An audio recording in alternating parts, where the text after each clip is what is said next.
Over the last few years, we've had some agents moving to build their rent rolls on an all-inclusive management fee income.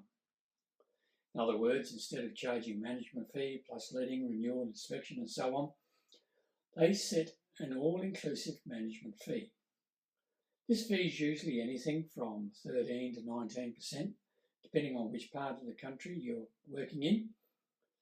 And so I thought we'd look at what are the advantages and the disadvantages of doing this.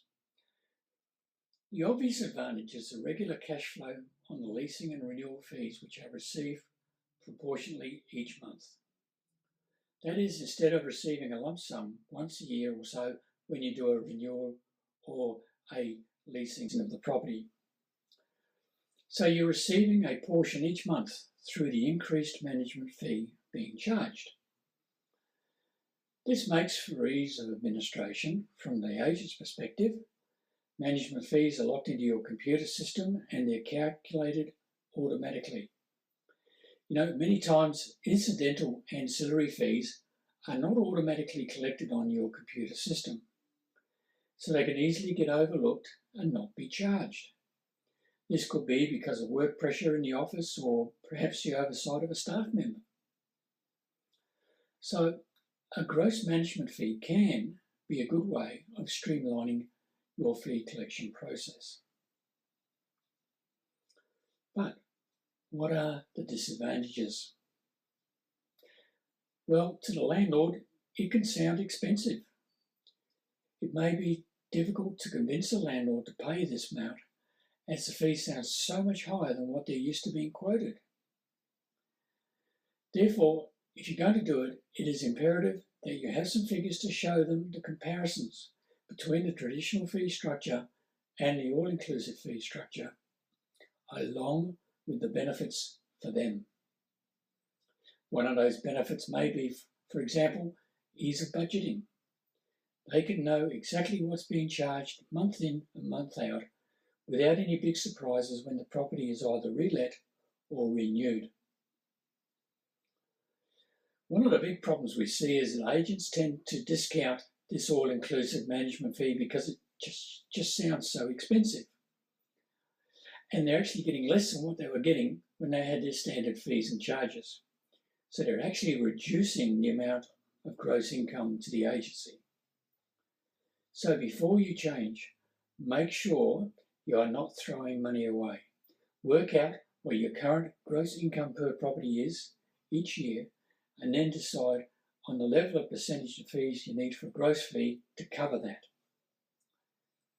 Also, a lot of agents think that a gross fee will improve the value of their rent roll.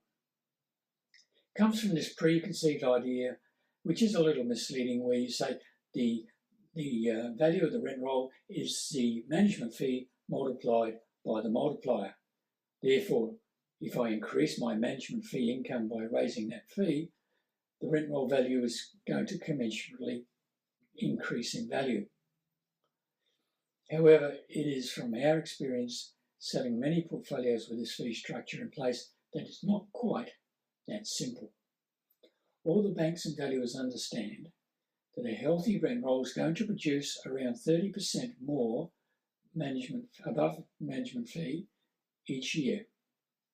And therefore, they allow that by discounting the gross management fee structure by 30%.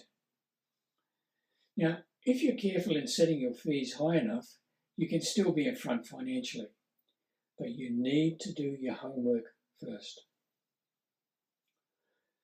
Also, there can be concerns from an agent buying. Quite a number of agents using a traditional fee structure are dubious and concerned about how they could merge the two systems together in their office. So when you go to sell, they're not sure how it's going to incorporate the gross fee structure into their existing portfolio being charged under the traditional method of management.